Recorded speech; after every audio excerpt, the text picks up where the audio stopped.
Hi, in this video, we're going to show you a nice little tool you could use to ping multiple hosts and also monitor their progress for any amount of time that you need to do so. So it's a free tool called Ping Info View.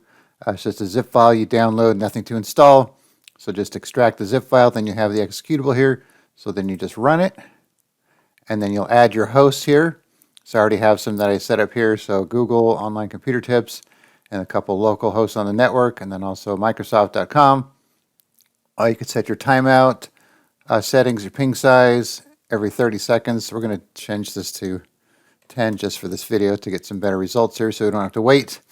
Remember this list and some other options here. I'm not going to go through everything. All right, so once you pick your list, it'll automatically start going here. So start pinging, and you'll have your results here. Address, reply, IP address, success, failed, consecutive, max consecutive, percentage, and so on.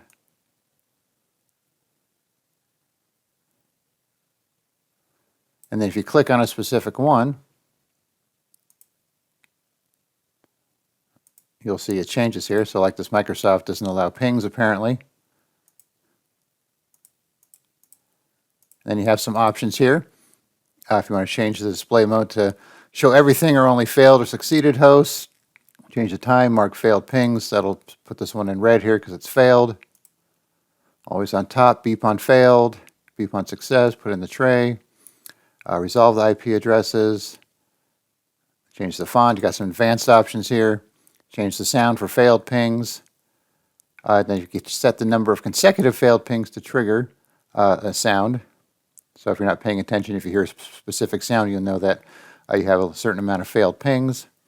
And then you have, change the number of accumulated pings and so on. Then you can change, show grid lines if you want to make things a little easier to read. Hide disabled items. Export everything to a report. Selected items to an HTML report. Choose the columns.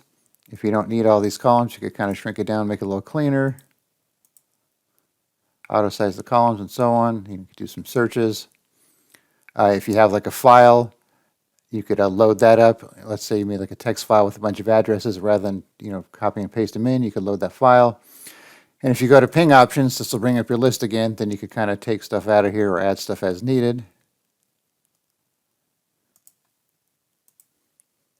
And then you could stop and reset, disable items, and so on. Save selected items. So you can see it's a pretty nice little tool here. And of course, you can just let it run in the background if you want to just keep monitoring things. And then when you close it, it'll make this text file here with your hosts like that. So that's where it'll keep them. So it saves your settings. And then I'm sure you could also probably edit this. And then when you start it up, it'll load this again for you with your changes. So another option to kind of customize it there. All right, so I'll put a link in the description, and you could download it for yourself. Like I said, it's free, and just to run the executable, and you could monitor whatever host you need to. All right, thanks for watching, and be sure to subscribe.